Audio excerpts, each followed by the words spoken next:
Objective is to organize the speech to achieve a general and specific purpose, to reinforce purpose with beginning, body, and conclusion, to project sincerity and conviction, to control nervousness, and to strive to not use notes.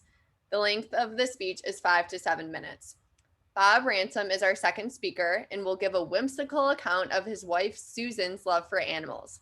This is his second time giving this speech, and he hopes to improve overall.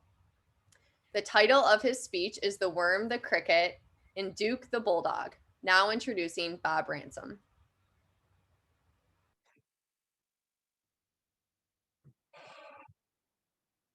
I have come to believe that some people have an uncanny, almost otherworldly ability to understand, relate to, and communicate with animals. My wife, Susan, is one such person. Over the years, I have been amazed and inspired by the empathy she has for all living creatures. 38 years ago, however, when I was first dating Susan and became aware of her interest in animals, I was amazed, but not inspired. I was teaching Susan how to play golf and thought it would be a good idea to demonstrate the importance of etiquette in the game of golf. Things like be quiet and be still when someone is making a shot. So I took her with me on an important game, playing for money. We got to the last hole, and I had a short putt that if I made it, I was going to make some money.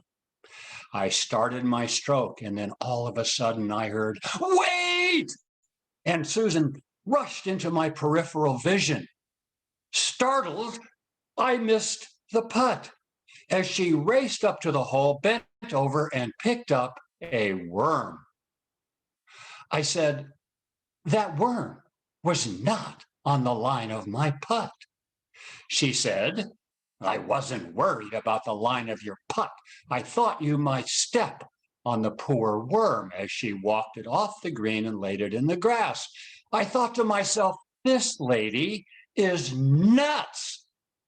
But I did not want it to be a deal breaker, so I decided to see it as cute. But back then, I thought everything she did was cute. My suspicions regarding Susan and animals were proven true about a year later, right after we were married. We were spending the night in a remote cabin in the Colorado Rocky Mountains, an evening of peace, quiet, and solitude. As we got into bed and pulled up the covers, all of a sudden Susan bolted upright and said, "Did you hear that? Listen." My first thought was, oh my God, an intruder, probably a serial killer. We're dead. She said, "Listen, that cricket." Cricket? She said, "Yes, that cricket is in trouble." Trouble? She got out of bed and was gone. Eventually, I fell into a deep sleep, awakened sometime later when Susan got back into bed and said, "I got him." The intruder? "No," she said, "the cricket. It was in trouble." It turns out the cricket was stuck in a bathroom drain. Susan spent almost an hour dropping a straw down the drain. The cricket would crawl up the straw, slip, and fall back down. Eventually, she got a stick, cut notches in the stick, and the cricket crawled to safety, living to chirp another day. Susan's gift with animals came in mighty handy just a few weeks ago, saving me from a place in hell reserved for babysitters who screw up. I had the enjoyable task of babysitting my 3-year-old grandson, Vance, his neighbor, Tyler, and Tyler's dog, Duke. Susan and Tyler's mother, Molly, were going to the store. Molly's last words were, "Do not let the dog out. Last week he got out. It took 6 people 2 hours to get him, and he almost got run over by several cars. No problem. We settled back, Vance, Tyler, Duke, and I, to watch Paw Patrol on TV.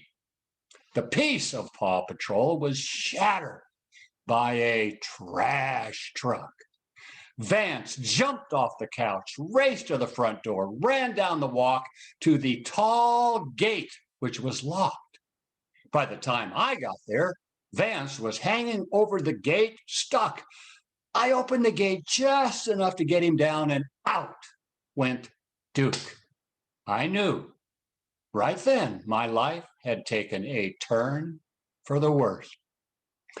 Duke chased the truck. Vance after Duke. I tried to keep up with Vance. Tyler raced by me. We all went around the corner, headed to the next block where cars were going back and forth. Duke ran out into the street, almost got hit by a car. I yelled at Vance, "Stop!" He did. I ran into the middle of the street, became a policeman, stopping cars in both directions. A car from the north slid to a stop. A car from the south slid to a stop. The drivers got out to help me corral Duke. We all approached Duke. He looked at me and was gone again, and I knew I was doomed. But then I heard a voice. It was as if a choir of angels had come to rescue me from the pit of hell. Dookie, it was Susan. Dookie. Duke stopped. He looked at me. And for the first time in my life, I thought I could read the mind of a dog. It was something like, eh, Dookie. And Duke ran and jumped into Susan's arms. Susan and Duke led a parade back to the house. Susan and Duke were having a casual conversation. "Oh, Dookie, you didn't mean it. You won't do that again, will you, sweetheart?" I did not hear Duke's response, but I did have a thought.